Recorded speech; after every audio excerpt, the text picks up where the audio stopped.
Greetings and salutations to you all. My name is Professor D.R. Schreiber, Professor of Natural Philosophy, presenter of experimental conjuring, and exhibitor of legerdemain, which means I'm a magician.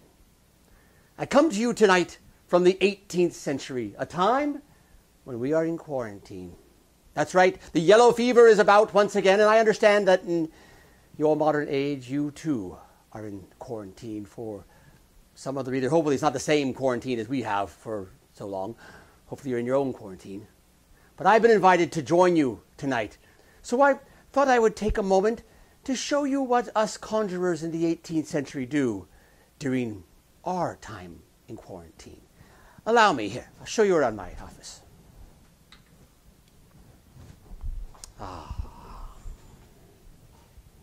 Now, in the 18th century, we're often asked what we do for entertainment during quarantine. And of course, the most important thing for us to do is to keep our minds engaged. And we do that by reading. I always have the trouble of picking a good book. That's one of the things I have that difficulty on. I scroll through my shelves and just never seem to find the right book. But I try this occasionally. Let the ether pick the book for you. Sometimes that's a fun way. Ether, send me a book. Perfect. Right here, the ether chose a book in French. I do not read French. Good job, Ether. Thank you for picking that book.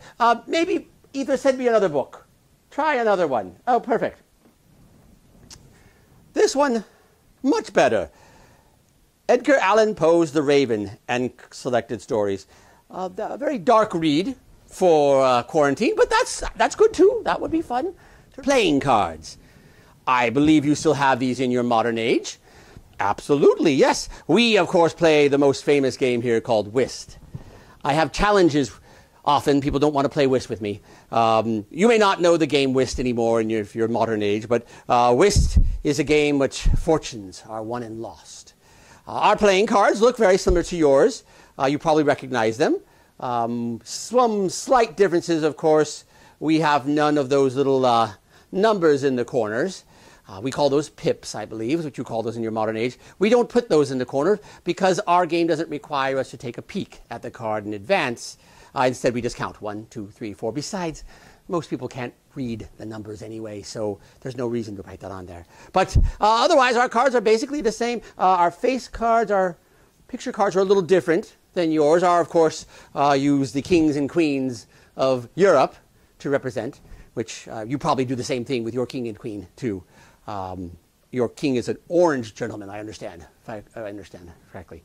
But same kind of thing. Let me just show you a quick demonstration. It's hard when you're not here to do this, so I've got my partner behind me. She can help me just make sure that I'm being truthful in everything I'm doing. We'll go ahead and we'll flip to the cards and have you stop a card anywhere in there. Just doesn't really matter where we go. How about right there? Is that good? Is that good? Okay, perfect. Go ahead. Take a look at that card. This one right here. Not the one on there, not the bottom one. That one right there. Good. You've got it? You know what that card is? Perfect. Excellent. We'll put this right back in here. Right back into the middle of the deck. And now let's try something. Well, actually, you know what? You probably want me to shuffle the cards. That's all we want, is shuffle the cards. All right. Make sure you can see. Make sure I'm in frame there. You can see that I am shuffling up your deck. Making sure that it is legitimately all shuffled. Okay, perfect. Good. Are you happy with that? You sure? You want me to shuffle it again? No. Good enough. Okay, perfect. This is your card right there on the top? No? Yes? No, not your card on top? Not your card on the bottom? Good. So therefore, your card is somewhere in between the top and the bottom. That's the way it works. Watch. Use a little conjuring, a little snap. And hopefully, your card rises to the top. Oh, hear the screams! I don't hear any screams at all. I'm thousands of miles away from you, so it doesn't really matter. But let's continue. This is your card. So you had the 6 of diamonds, correct? Perfect. We'll put your card. Actually, let's put your card right back here in the middle of the deck again. Once again, another snap. And your card's back to the top again. That's what we do, and that's why no one will play whist with me. I am Professor D.R. Schreiber, the historical conjurer. It has been my pleasure spending a few minutes with you. Cheers and good night.